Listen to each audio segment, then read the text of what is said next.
نور على مر الزمان تألقا وأضاء للدنيا طريقا مشرقا وهدى من الرحمن يهدينا به. بسم الله الرحمن الرحيم. الحمد لله. ئەمشەو یازدەی سەفەری 1440 کۆچی بەرامبەر بە دەی 2019 میلادی یەکەی گەنجان بۆ فێرکردن و لەبەرکردنی قورئان هەڵدەستێت بە ئەنجامدانی ئاهەنگی کۆتایی ساڵی خوێندنی 2018-2019. سەرەتای ئاهەنگەکەمان بە خوێندنی چەند ئاەتێک دەبێت لە قورئانی مەزن لەلایەن بەڕێز دکتۆر عەلی جەلال با بفەرمێ. أعوذ بالله من الشيطان الرجيم.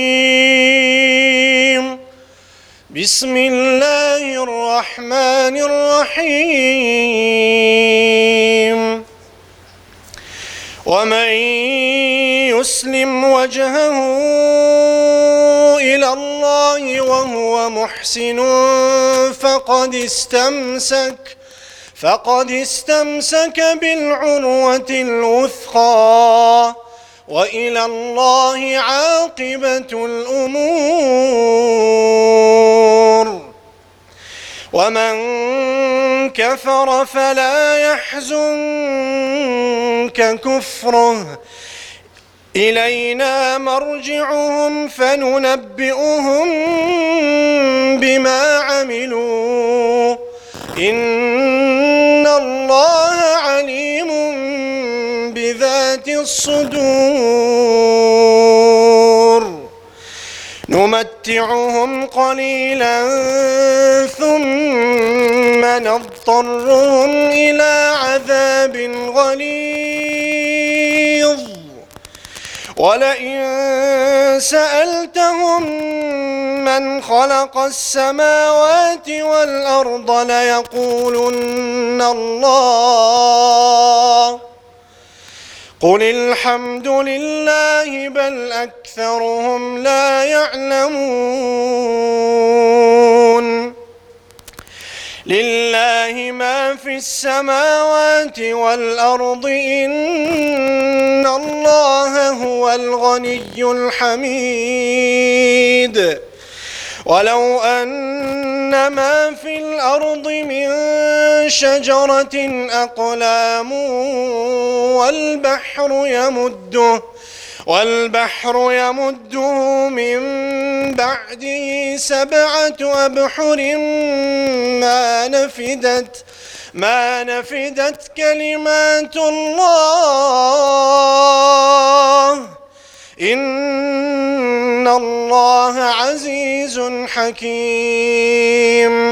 ما خلقكم ولا بعثكم إلا كنفس واحدة إن الله سميع بصير. صدق الله العظيم. خوای گەورە پاداشتی بە خێری کاک دکتۆر بداتەوە.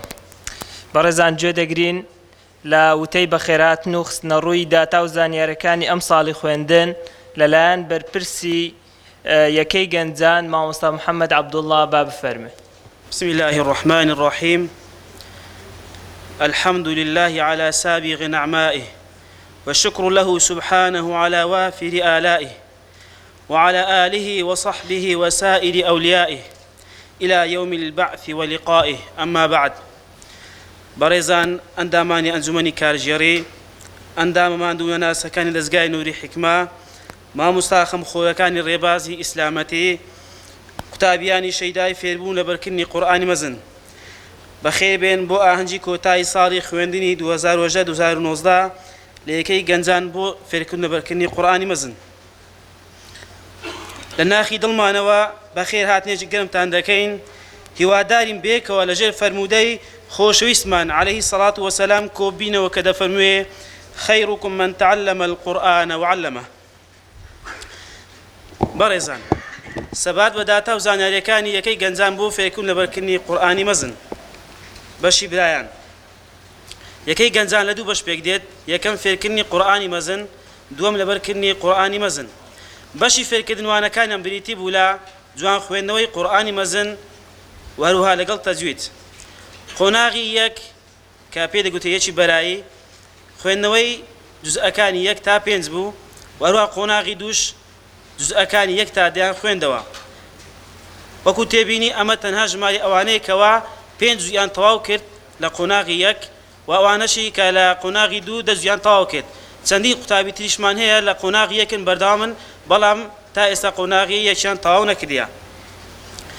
بەشی لەبەرکردنوانەکانیان بریتی بوو لە قۆناغی 1 لەبەرکردن تەجوید تەفسیر قۆناغی 2 لەبەرکردن تەجوید تەفسیر پێداچوونەوە قۆناغی 3 تا قۆناغی 10 وانەکانیان بریتی بوو لە لەبەرکردن و پێداچوونەوە قۆناغی 1 جزئەکانی 29 لەبەر کرد وهروها قۆناغی 2 27 و 28 وهروها مڕاجعکردنەوەی 27 و جزئی سی قۆناغی 3 لەبەرکردنی جزئەکانی 1 تا 4 مڕاجعکردنەوەی 27 تا 30 قۆناغی 4 5 هەتا 8 لەبەر کرد وهروها 1 تا 4 وهروها 27 تا جزئی سیشیان مڕاجع کردەوە قۆناغی 5 جزئەکانی 9 تا 12 لەبەر کرد وهروها لە مڕاجعکردنەوەش 1 تا 8 وهروها 27 تا 30 مڕاجع کردەوە قۆناغی 6 11 تا 14 جزئەکانیان لەبەر کرد وهروها مڕاجعکردنەوە 1 تا 10 مڕاجعکردنەوەی 20 تا 30 قۆناغی 7 جزئەکانی 15 تا 18 لەبەر کرد وهروها جزئەکانی 1 تا 14 29 مڕاجع کردەوە قۆناغی 8 جزئەکانی 21 تا 24 لەبەر کرد وهروها جزئەکانی 1 تا 20 مڕاجع کردەوە زائیدەن 29 قۆناغی 9 25 تا 28 مڕاجع لەبەر کرد 1 تا 24 مڕاجع کردەوە قۆناغی 10 کە کۆتا قۆناغا جزئی 29 لەبەر کرد وهروها جزئی 1 تا 28 مڕاجع کردەوە یعنی ئەوانە ئەو ساڵ بوون بە حافظ قورئان کۆی گشتی قوتابیان 84 قوتابیە ئەوانەی کە ئەو ساڵیان بە سەرکەوتووی تەواو کرد وهروها کۆی گشتی مامۆستایانیش بریتی بۆ لە 17 مامۆستا چالاکیەکانی ئەم ساڵی خوێندن ئەنجامدانی 10 سیمینار لە بابەتی جیاواز ئەنجامدانی بەهارە گەشت خولی تۆپێ کە 80 یاریزان لە قوتابیان و مامۆستان و ئەندامن بەژایان تێدا کرد ئەنجامدانی پێشبڕکێی تایبەت مانجی ڕەمەزان لە کۆتاییدا دووبارە بەخیراتنەوەی گەمتان دەکەین و لەخوا داواکەن هەموو لایەک ساغ و سەلامەت بکات و سەرکەوت و دنیا ڕۆژوان بکاتن وەسەلام عەلەیکم وەڕەحمەت اللهی وبەرەکاتوه زۆر سپاس بۆ مامۆستا محەممەد بەرپرسی یەکەی گەنجان بەڕێزان ئێستا بینەری ڤیدیۆیەکی دۆکۆمنتاری دەبین لەسەر دەستگای نوری حیکمە کە لەلایەن بەشی ڕاگەیاندنەوە ئامادەکراوە فەرموو دەستگای نوری حیکمە بۆ پەروەردە و ڕۆشنبیری ڕەسەنایەتی خۆبەخشی لێبوردەیی چاکەکاری داهێنان و بەردەوام بوون دەستگای نوری حیکمە بۆ پەروەردە و ڕۆشنبیری ڕێکخراوێکی پەروەردەیی ڕۆشنبیری ناحوکمیە کار دەکات لە پێناو پەرەپێدان بە بواری پەروەردەیی و زانستی و فێرکردن و بڵاوکردنەوەی ڕۆشنبیری قورئانی دەستگای نوری حیکمە لەسەردەستی ستافێکی شارەزا و بە ئەزموون لە بەرواری 18 2007 لە شاری هەولێر لەلایەن دەستەیەکی نەگۆڕ کە ناویان لە فەرمانگەی ڕێکخراوە ناحوکمیەکان تۆمار کراوە و خاوەنداریەتی دەستگا بۆ ئەم دەستەیە دەگەڕێتەوە و لە ژێر ناوی سنتەری حیکمە بۆ فێرکردن و لەبەرکردنی قورئانی پیرۆز خۆی ڕاگەیاند دوای تێپەڕاندنی چەندین ئاستەنگ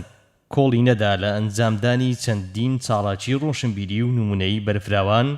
لەسەر ئاستی کوردستان لە وێنەی پرۆژەی هاوڕێیانی قورئان میهرەجانی ساڵانەی قورئانی پیرۆز کۆڕ و سیمیناری زانستی و دواتر پرۆژەکەمان سنووری لۆکاڵی جوگرافی شاری هەولێری تێپەڕاند ڕووی لە فراوانبوون کرد نوێبوونەوە و گەشەسەندنی بەخۆیەوە بینی هەم لە ڕووکار هەم لە نێوەڕۆک دوجار دەستگاکە لە ژێر ناوی دەستگای نوری حیکمە بۆ پەروەردە و ڕۆشنبیری لە ژێر دروشمی ئایەتی خوای گەورە كونوا ربانيين بما كنتم تعلمون الكتاب وبما كنتم تدرسون کار دەکات و بەردەوامە لە چاڵەکیەکانی خاوەنی مۆڵەتی فەرمیە لە هەردوو فەرمانگەی ڕێکخراوە ناحوکمیەکانی حکومەتی هەرێمی کوردستان و حکومەتی عێراق بەهۆی کاریگەری و دانسقەیی کارکردن و پرۆگرامە گشتگیرەکەی زوو بە زوو داواکاری کردنەوەی لق لە زۆرێک لە شار و شارۆچکەکانی کوردستان ئاڕاستەی نووسینگەی سەرەکی کراوە و دەکرێ بۆیە بە سنگ فراوانی و شانازیەوە پێشنیازی کردنەوەی لقەکان پەسند کران چەخماخەی یەکەم لق لە دەڤەری سۆران دەستی پێکرد ئاهەنگی نۆبەرەی لقی دەستگاکە بەر ئەو دەڤەرە کەوت نووسینگەی سەرەکی دەستگا دەکەوێتە شاری هەولێر و سوپاس بۆ خوا پاشان بە فەزڵ و هیممەتی هەموو لایەک و پاڵپشتی ڕاستە و خۆی خوا پێداوان لە ئێستادا دەستگا خاوەنی 18 لقە لە سەرجەم شار و شارۆچکەکانی هەرێمی کوردستان کە بریتین لە هەریەک لە لقەکانی سۆران، هەڵەبجە، سلێمانی، کەرکووک، کۆیا، خەبات، حاجیاوە، چەمچەماڵ، گەرمیان، پشدەر، سەید سادق، شۆڕش، پیرەمەگرون، شارەزور، ڕانیا، چوار قوڕنا، سەرچاوە و پێنجوێن لق مافی کردنەوەی بازنەی هەیە لە سنووری کاری خۆی ئێستا 8 بازنە لە خوار پێک هاتەی لقەکانی دەستگا بوونیان هەیە و لە بینای سربەخۆ خەریکی خزمەتکردنن بە کتێب و ڕێبازی خودا بەشە کارژێڕیەکان ئەنجومەنی کارژێڕی دەستگا جگە لە سەرۆک و جێگری سەرۆک بە مەبەستی باشتر ڕاپەڕاندن و ڕێخستنی کارەکان بەشە کارژێڕیەکانی دابەش کردووە بەسەر 7 بەش کە بریتین لە هەریەک لە بەشەکانی سەرپەرشتیاری، پرۆگرام و پێگەیاندن، پلاندانان و بەدواداچوون، ڕاگەیاندن، دارایی، پەیوەندیەکان و کاروباری لقەکان و هەریەک لەم بەشانەش پێکاتون لە چەند یەکەیەکی کارژێڕی سربەخۆ ئەنجومەنی بەڕێوەبردن هەموو 3 مانگ جارێک بە ئامادەبوونی سەرۆک و ئەندامانی ئەنجومەنی کارژێڕی و بەڕێوەبەری سەرجەم لقەکانی دەستگا کۆبوونەوەی وەرزی ئاسایی ئەنجومەنی بەڕێوەبردن ئەنجام دەدرێت بە مەبەستی بەدواداچوون بۆ کاروباری لقەکان و ئاڕاستەکردنیان و وەرگرتنی ڕاو سەرنج و پێشنیازەکانیان سەرژمێریکردنی ئەندامانی کارژێڕی و مامۆستا و قوتابیانی دەستگا ژمارەی ئەندامانی کارژێڕی لە نووسینگەی سەرەکی و سەرجەم لقەکانی دەستگا بریتیە لە 212 ئەندام لە هەردوو ڕەگەز کارژێڕی برایان و خوشکان ژمارەی قوتابیانی دەستگا لە سەرتاسەری کوردستان زیاترە لە 8,000 قوتابی کە لە خزمەت 740 مامۆستا زانستەکانی قورئان دەخوێنن کارژێڕی خوشکان یەکێک لە ئامانجەکانی دەستگای نووری حیکمە بریتیە لە بایەخدانی تایبەت بە ڕۆشنبیرکردنی ئافرەتان و منداڵان لە بوارە جیازیەکاندا کارژێڕی خوشکان ڕاستەوخۆ سەربابەشی سەرپەرشتیاریە و زۆرینەی قوتابیان و مامۆستایانی دەستگای نووری حیکمە پێک دەهێنن و چاڵاکی و سیمیناری تایبەت بە توێژی ئافرەتان ئەنجام دەدەن خوڵ و سیمیناری زانستی و بەشداری دەستگا لە کۆنگرە نێودەوڵەتیەکان دەستگای نووری حیکمە بۆ دانەبڕان لە پێشکەوتنی جیهانی دەرەوەدا بۆ بەرزکردنەوەی یاستی زانستی زیاتر لە 8 وەفد بە نوێنەرایەتی دەستگا بەشداری چەندین خولیان کردووە لە دەرەوەی وڵات هەروەک سەردانی مەیدانیان ئەنجام داوە بۆ بنکە و سنتەرەکانی فێرکردن و لەبەرکردنی قورئانی مەزن لە وڵاتەکانی ئوردن، میسر، سعودیا و تورکیا کە مەبەست لێی سوودوەرگرتن بووە لە ئەزموونی ئەو وڵاتانە لە ناوخۆش چەندین کۆڕ و سیمیناری گشتی ئەنجام داوە کە لە دەستگا ڕاگەیاندنەکاندا پەخشکراونەتەوە پێشبڕکێی ساڵانە دەستگای نووری حیکمە بە سەرپەرشتی لیژنەیەکی شارەزا هەموو ساڵێک پێشبڕچێ بۆ لەبەرکردنی قورئانی مەزن ڕێک دەخات تایبەت بە قوتابیان و ئەندامان و مامۆستایانی دەستگا لە نووسینگەی سەرەکی و سەرجەم لقەکان بۆ هەردوو کارژێڕی برایان و خوشکان لە هەموو ئاستەکانی 5 10 15 20 25 30 جوزئی دارایی دەستگا لە ڕووی داراییەوە هاوشێوەی کارەکانی تری تەواو سەر بەخۆیە هیچ جۆرە داهاتێکی لە فەرمانگەی ڕێکخراوە ناحوکمیەکان و هیچ لایەن و ڕێکخراوی سیاسی نییە بەڵکو پشت دەبەستێت بە هاوبەشی ساڵانی قوتابیان و ئەندامانی دەستگا هاوکات لەگەڵ پاڵپشتی بەردەوام و ڕاستەوخۆی خواپێداوان بۆ دابینکردنی تێچووی ڕۆژانەی پێداویستەکانی باڵەخانە و لە چاپدانی پرۆگرام و بەرهەم و بڵاوکراوەکانی دەستگا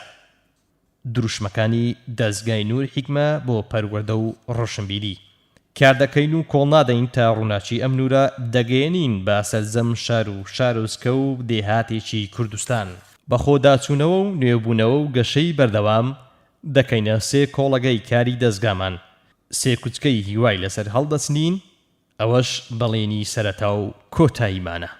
دەستگای نوری حیکمە بۆ پەروەردە و ڕۆشنبیری.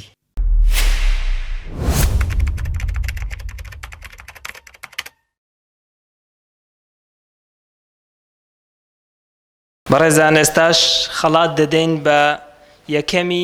یەکەی گەنجان بۆ فێرکردن و لەبەرکردنی قورئانی مەزن کە تێکڕای نمرەکانی 99 بووە. داوا لە مامۆستا غەریب دەکەین بفەرمێ بۆ پێدانی خەڵات. یەکەمی سەرئاستی یەکە قوتابی حوسێن یاسین لە قۆناغی هەشت با بفەرمێ بۆ وەرگرتنی خەڵاتەکەی.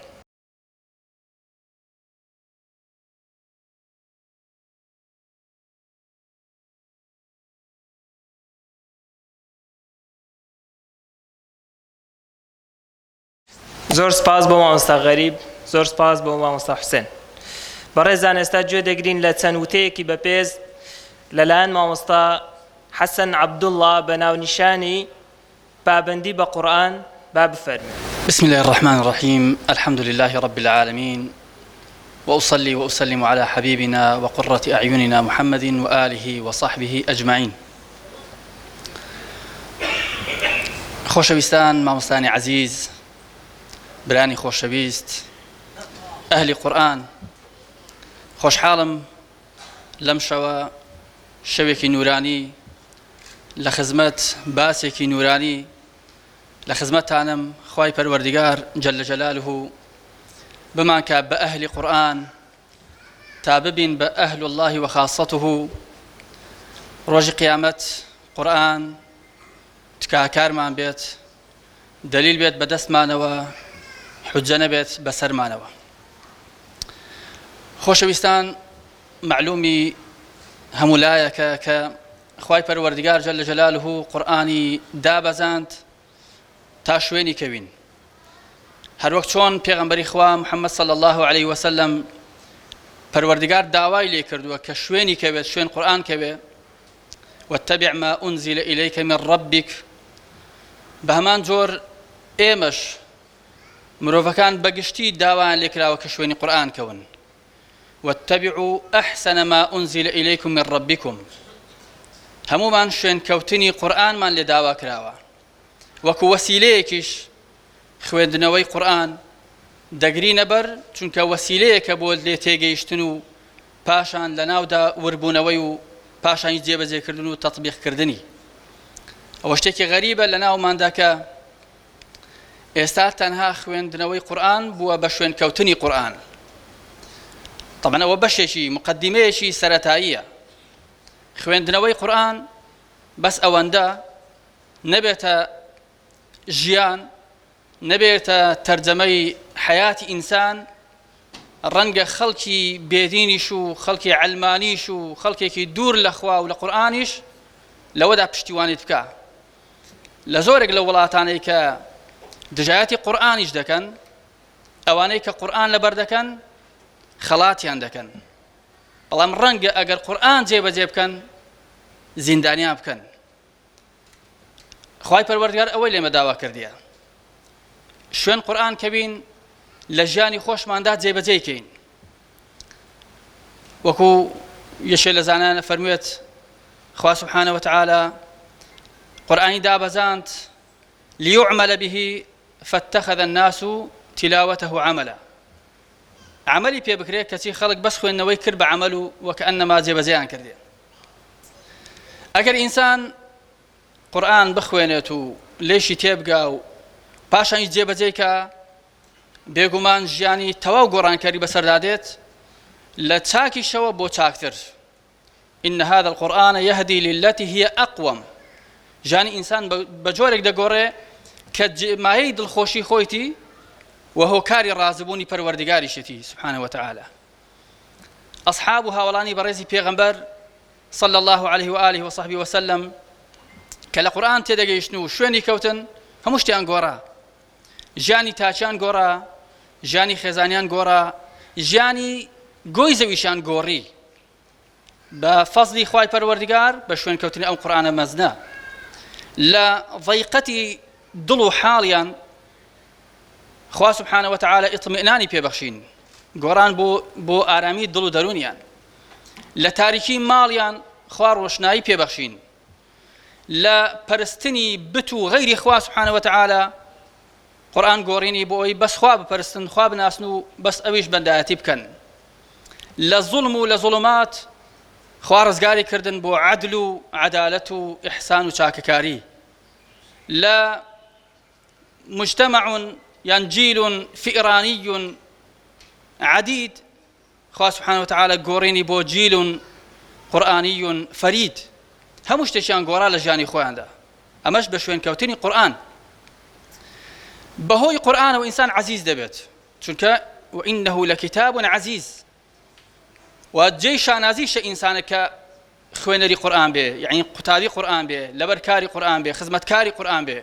چونکە بە قورآنێکەوە بە کتابێکەوە سەرقاڵە کە پڕە لە عیزەت و شکۆمەندی ئینسان عەزیزتر نییە لەو کەسەی کە ئەهلی قورآنە عەزیزتر نییە لەناو مرۆڤەکان لەو کەسەی کە ئەهلی قورآنە کتابەکە قورآنە و خدا سبحانه وتعالى خۆی هەر عەزیزە بەهۆی قورآنەوە ئینسان ڕێگا دەبینێتەوە و کە شوێنی دەکەوێت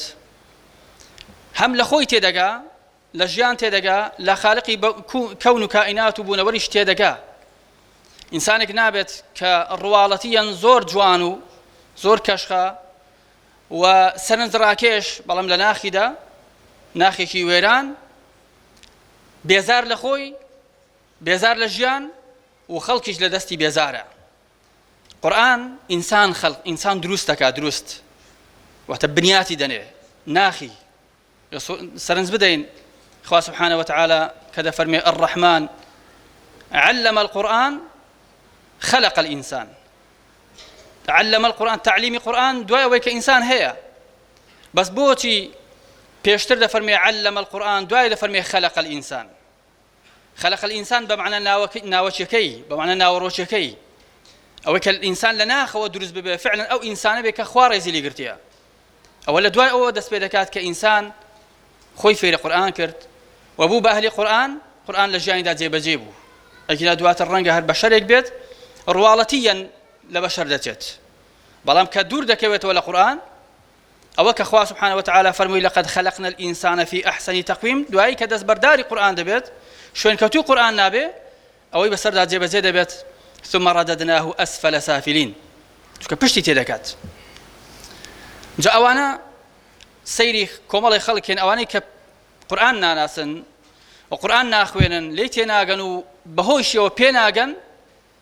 خوا سبحانه وتعالى دەفەرمێ ئەگەر سەرنجیان بدەیت أم تحسب أن أكثرهم يسمعون أو يعقلون بەڵام وەکو ناخ وەکو حقیقەت إنهم إلا كالأنعام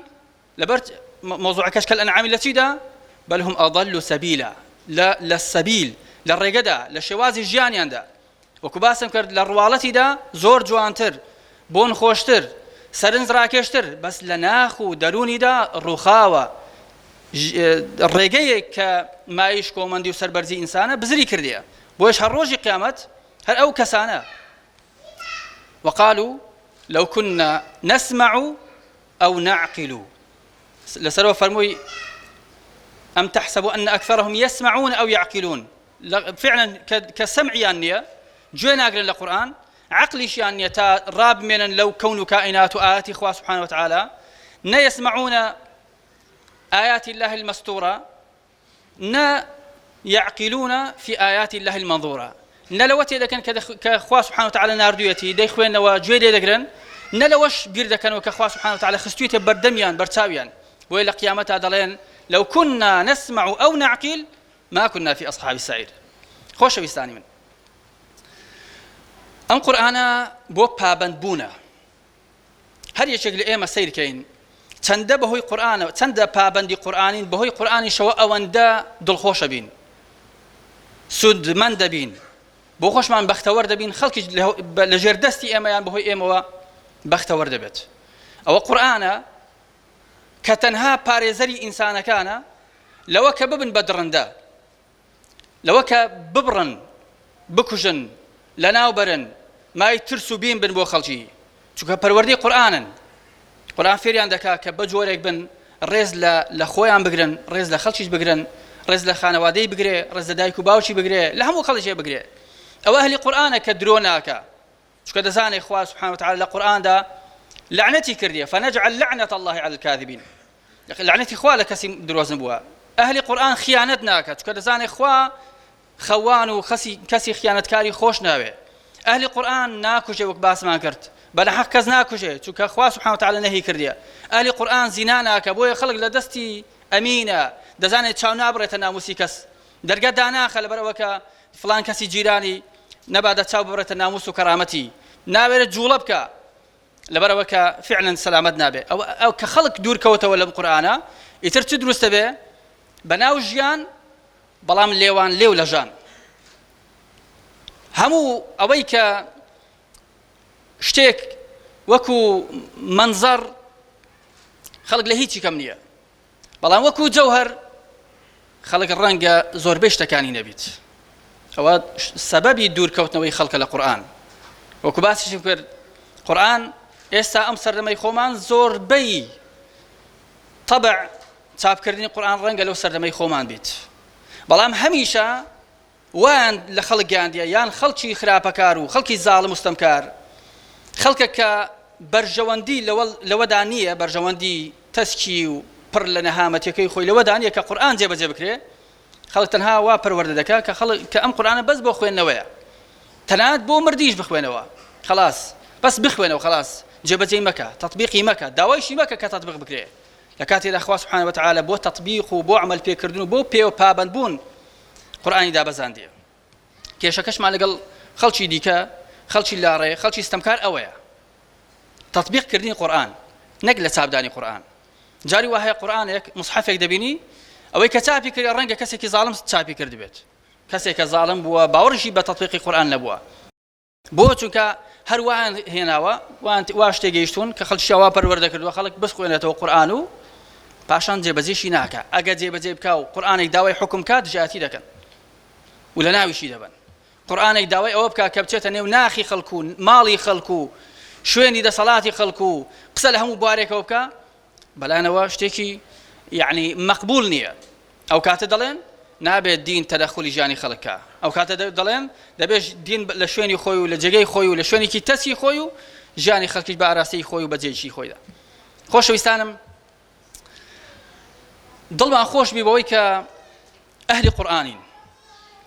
دڵخۆشانی گەورەش لە دنیا و لە قیامەتش ئەهلی قورئانن چونکە پێغەمبەرمان صلی الله عليه وسلم ئەهلی قورئان بووە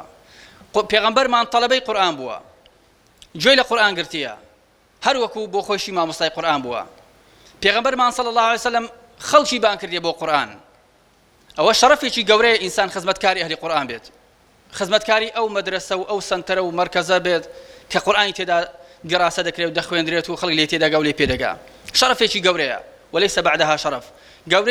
گەورەیەکی وایە کە لە دوای ئەوە ئینسان ناتوانێت بە گەورەیەکە زاڵ بێ حتا ئەو ئینسانە با ڕۆت و ڕەجاڵ بێ زۆرێک لە سەحابەکان خۆ بە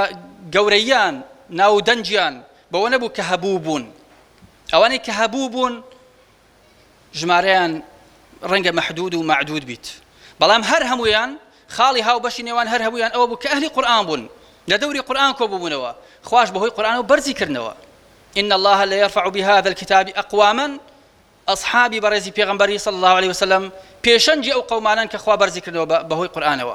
ويضع به آخرين أواني كدجاتي قرآن كرد سدي پیغمبر صلى الله عليه وسلم أوانيش پیشنجي أوانا كخوا زليلي كردن لبروا پشتان لقرآن كرد أمش ياساي خوايا ياساي شي إلهية تاروجي قيامت أوي كدس بم قرآن ودغري خوا برزي دكاته وبا جرفان شي بطال به با مالي شي كلاوه به خانوكي كلاوه به با کەس لەناو خەڵکی معروف نەبێ با خەڵک گوێشی لە قسە نەگرێ با خەڵک لە شوێن و مەجلیسی ڕێزی نەگرێ با نەی خاتە سەروی مەجلیسەوە بەڵام لەبەر ئەوە کە ئەهلی قورئانە خوا بەرزی دەکاتەوە خوا عەزیزی دەکات خوا بە قیمەت و بەهاداری دەکات وەکو ئیمامی شافعی دەیفەرموو من تعلم القرآن عظمت قيمته ئەوەی کەسێک کە خۆی فێری قورئان دەکات خوا قیمەتی زۆر دەکات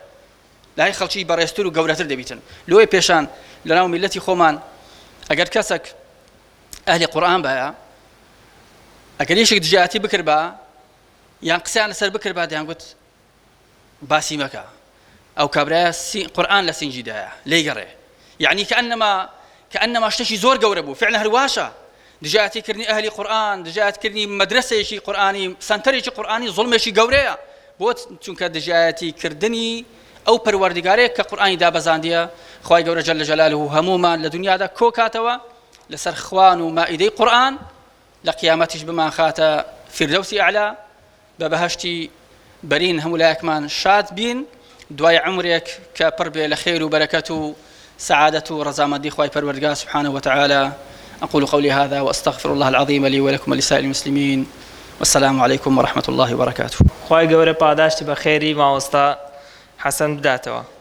بەڕێزان ئێستا کاتێوەیە وتانێک وەربگرین بە گوێگرتن لە هۆندراوەیەک لەسەر قورئانی مەزن بە ناونیشانی بەهاری قورئان لە نووسینی محەممەد عیسا ناسرا و بە قازی محەممەد کە لەلایەن یونس ناسەحی دەخوێندرێتەوە با بفەرمێ. السلام عليكم. بەهاری قورئان کتێبی خوددا زیندوی کردینەوە بەرەو تەوحیدی بردینەوە چونکە قورئانمان ڕووناچیە موژدەدەر و گەشببینیە ئامرازی خۆشی و شادیە دەستوری کوفر لامان هیچ نییە ئاەتەکانی بەهوتاف دەڵێنەوە لە نەسرەت نزیک دەبینەوە بە فەرمایشتەکانی دەیبینەوە چاونەترسی ناگەڕینەوە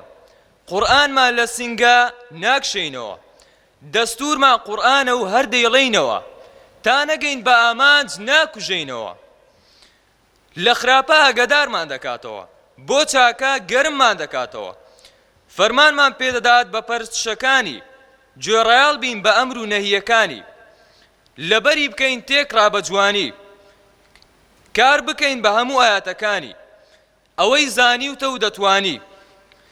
تا لە گۆڕی بنەین نەیارەکانی سەری بخەین گشت ئاەتەکانی تا نەڵێن لە بەرکەرانی قورئان کوانی. وەسەلام عەلەیکم. بەڕێزان ئێستا خەڵاتی تایبەت دەدرێ بەو قوتابیانەی بە درێژایی ساڵی خوێندنی 2018-2019 هیچ مۆڵەت و غیابیان نەبووە. داوا لە مامۆستا حەسەن عەبدوڵڵا دەکەین بفەرمی بۆ پێدانی خەڵات. هو نور العين يا عيني كتاب الله ونور العين ونور العين يا عيني كتاب الله ونور العين ونور العين يا عيني كتاب الله ونور العين ونور العين يا عيني كتاب الله ونور العين كتاب الله هداني قد أذهب همي وأحزاني فكتاب الله هداني قد أذهب همي وأحزاني هو منه أمني وأماني كتاب الله ضياء العين يا عيني ونور العين يا عيني كتاب الله ونور العين ونور العين يا عيني كلام الله ضياء العين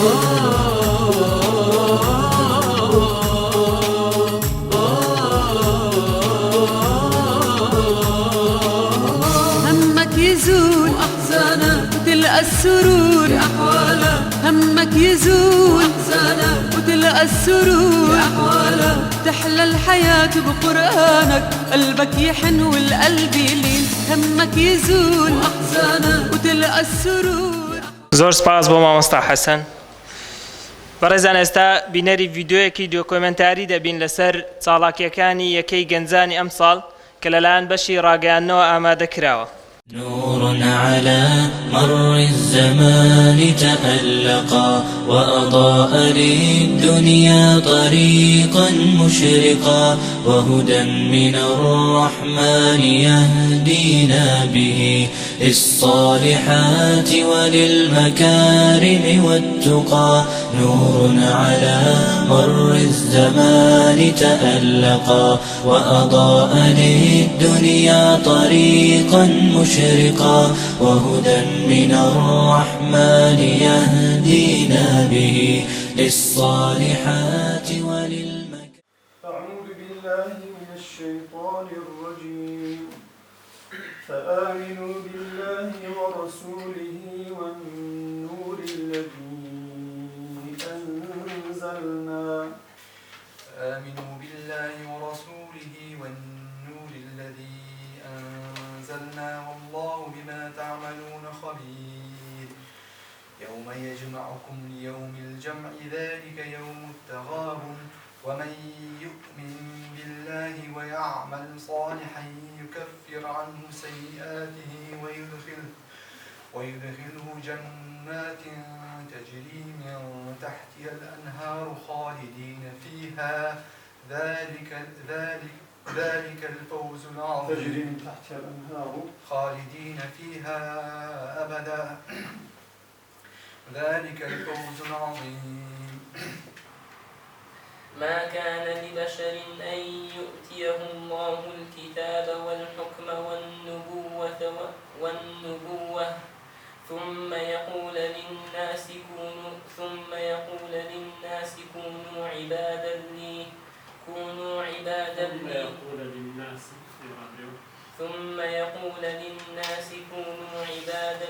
من دون الله ولكن كونوا ربانيين بما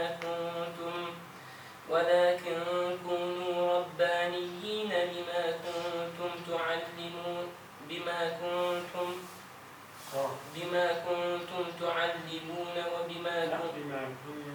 تعلمون الكتاب وبما كنتم تدرسون ولا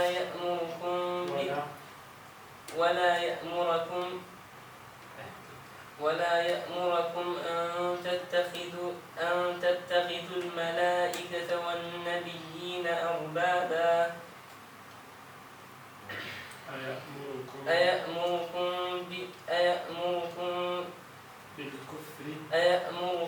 بالكفر بعد إذ أنتم مسلمون. قال كذلك الله يفعل ما يشاء.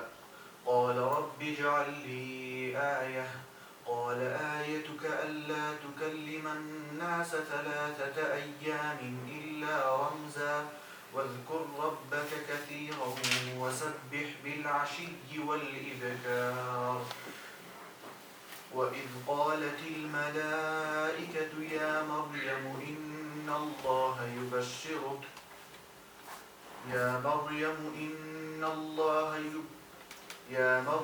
إن الله اصطفاك وطهرك واصطفاك على نساء العالمين. يهدينا به للصالحات وللمكارم والتقى نور على مر الزمان تألقا وأضاء للدنيا طريقا مشرقا وهدى من الرحمن يهدينا به للصالحات وللمكارم والتقى. هذا كتاب الله أعذب منهل أنعم به من مورد لمن استقى. قد صانه رب العباد بحفظه وحماه حتى لا يضيع ويخلقا. طوبى لمن حفظ الكتاب بصدره فبدا وضيئا كالنجوم تألقا وتمثل القرآن في أخلاقه وفعاله فيه الفؤاد تعلقا وتلاه في جنح الدجى متدبرا والدمع من بين الجفون ترقرقا. هذه صفات الحافظين كتابه حقا فكن بصفاتهم متخلقا. يا حافظ القرآن رتل آيه فالكل أنصت للتلاوة مطرقا. يا حافظ القرآن لست بحافظ حتى تكون لما حفظت مطبقا. ماذا يفيدك أن تسمى حافظا وكتاب ربك في الفؤاد تمزقا. يا أمتي القرآن حبل نجاتنا فتمسكي بعراه كي لا نغرقا ولتجمعي حول الكتاب شتاتنا حتى نزيل تناحرا وتفرقا ولتجعليه محكما في أمرنا وثقي بوعد الله أن يتحققا يا أمتي القرآن حبل نجاتنا فتمسكي بعراه كي لا نغرقا.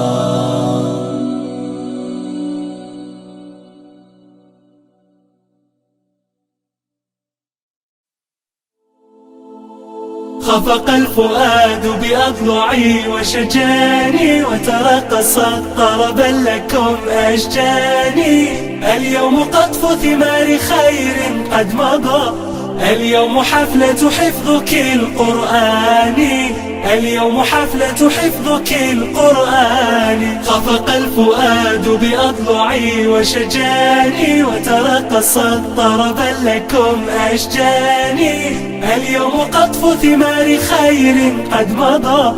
اليوم حفلة حفظك القرآن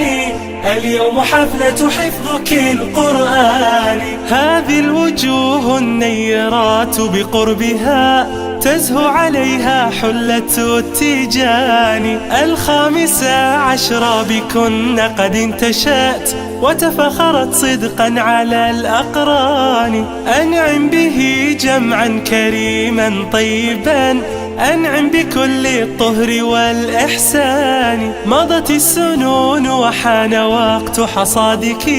لله درك يا ابنة الشجعان هذه الوجوه النيرات بقربها. پەڕێزان ئێستاش دەست دەکەین بە پێدانی بڕوانامە و خەڵاتەکان.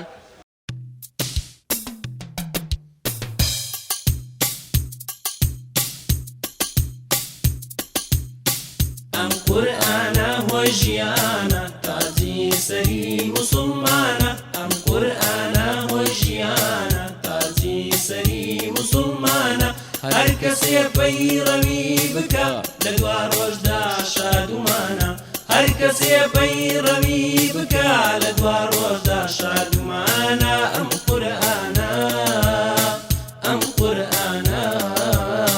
ئەم قورئانە هۆی ژیانە تاجی سەری موسڵمانە قورئان خەڵاتی خودایە ڕووناچیە لەم دنیایە قورئان خەڵاتی خودایە ڕووناچیە لەم دنیایە بۆ ئێمە ڕێگە و ڕێباز و ئامۆژگاری و ڕێنمایە بۆ ئێمە ڕێگە و ڕێباز و ئامۆژگاری و ڕێنمایە ئەم قورئانە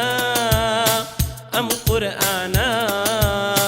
ئەم قورئانە هۆی ژیانە تاجی سەری موسڵمانە ئەم قورئانە هۆی ژیانە تاجی سەری موسڵمانە هەر کەسێ پەیڕەوی بکە لە دوا ڕۆژدا شادومانە ئەم قورئانە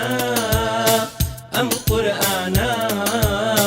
ئەم قورئانە هۆی ژیانە تاجی سەری موسڵمانە ئاسوودەی نێو دڵانە پێناسەی بڕوادارانە ئاسوودەی نێو دڵانە پێناسەی بڕوادارانە شیفایە بۆ هەموو دەردێ ڕۆشنکارەوەی جیهانە شیفایە بۆ هەموو دەردێ ڕۆشنکارەوەی جیهانە ئەم قورئانە ئەم قورئانە ئەم قورئانە هۆی ژیانە تاجی سەری موسڵمانە ئەم قورئانە هۆی ژیانە تاجی سەری موسڵمانە هەر کەسێ پەیڕەوی بکە لە دوا ڕۆژدا شادومانە ئەم قورئانە ئەم قورئانە ئەم قورئانە هۆی ژیانە تاجی سەری موسڵمانە گفتاری پەروەردیگارە لابەری خەم و ئازارە گفتاری پەروەردیگارە لابەری خەم و ئازارە هەر کەسێ پەیڕەوی نەکا لە دوا ڕۆژدا شەرمەزارە هەر کەسێ پەیڕەوی نەکا لە دوا ڕۆژدا شەرمەزارە ئەم قورئانە ئەم قورئانە ئەم قورئانە هۆی ژیانە تاجی سەری موسڵمانە ئەم قورئانە هۆی ژیانە تاجی سەری موسڵمانە هەر کەسێ پەیڕەوی بکا لە دوا ڕۆژدا شادومانە ئەم قورئانە ئەم قورئانە ئەم قورئانە هۆی ژیانە تاجی سەری موسڵمانە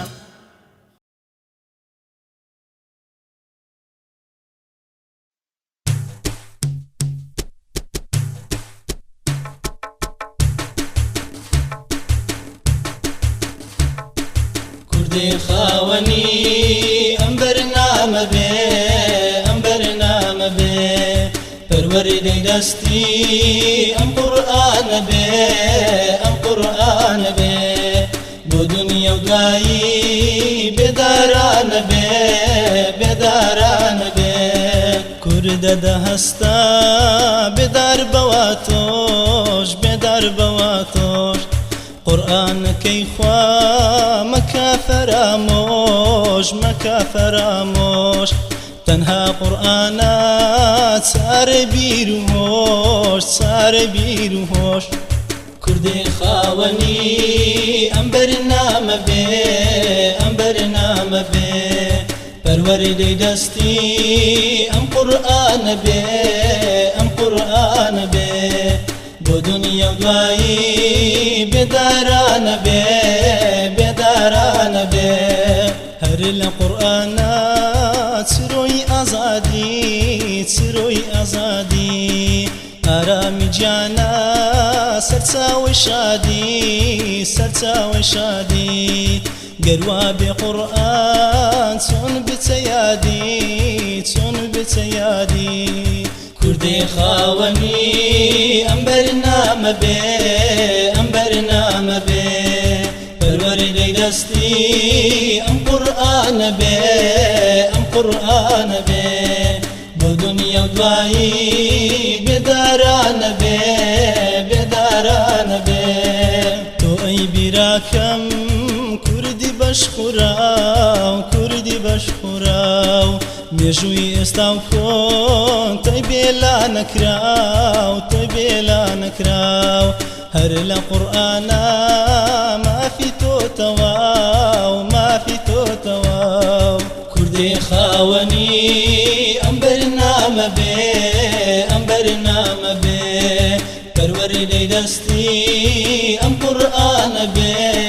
ئەم قورئانە بێ بۆ دنیا و دوایی بێدارانە بێ بێدارانە بێ بەم قورئانەوە ژیان چەند خۆشە ژیان چەند خۆشە دڵ چەندە گەرمە چەندە بەجۆشە چەندە بەجۆشە ئەمە هەنجوینە دەتۆ بینۆشە دەتۆ بینۆشە کوردی خاوەنی ئەو بەرنامە بێ ئەو بەرنامە بێ پەروەردەی دەستی ئەو قورئانە بێ ئەو قورئانە بێ بۆ دنیا و دوایی بێدارانە بێ بێدارانە بێ کوردی خاوەنی ئەو بەرنامە بێ ئەو بەرنامە بێ پەروەردەی دەستی ئەم قورئانە بێ ئەم قورئانە بێ بۆ دنیا و دوایی بێدارانە بێ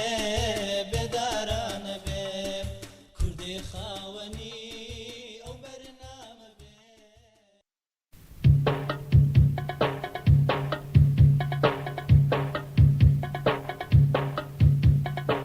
قرآن بهاری جانا بختو گلزاری جانا قرآن بهاری جانا بختو گلزاری جانا وزی بیرو دارونا دستورو یا سایبونا وزی بیرو دارونا دستورو یا سایبونا قرآن بهاری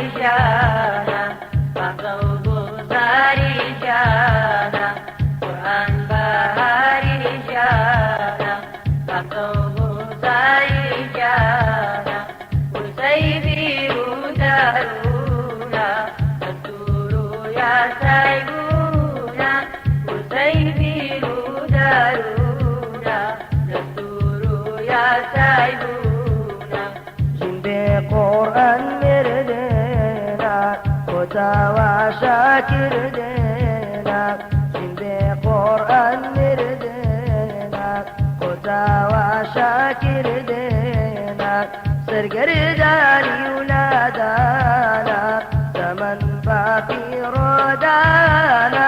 سرقرداني ولادانا زمن باقي رودانا قرآن بهاري جانا مكتوب زاري جانا قرآن بهاري جانا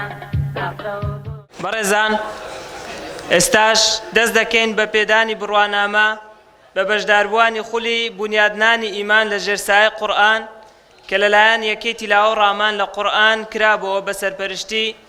ئەندازیار سەفین عومەر کە خولەکە هەر لەلایەن بەڕێزیانەوە دەگوترایەوە. داوا لە مامۆستا ڕێبوار دەکەین وەکو ئەندامی یەکە و جێگری مامۆستا سەفین بفەرمێت بۆ پێدانی بڕوانامە و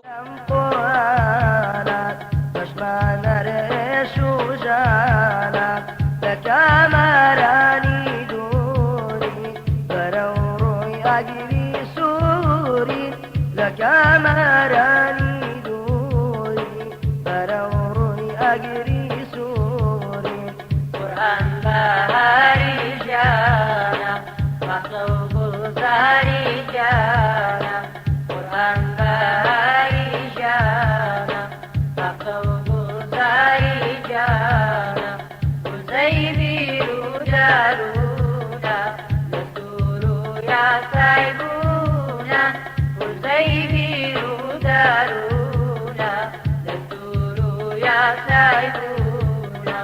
هوجري أم قرآنات داروني أوادانا هوجري أم قرآنات داروني أوادانا بهوداني قرآن بين أزادوا شاد مالين بهوداني قرآن بين أزادوا شاد مالين قرآن بهاري جانا مكتوب زاري جانا قرآن بهاري جانا نور على مر الزمان تألقا وأضاء للدنيا طريقا مشرقا وهدى من الرحمن يهدينا به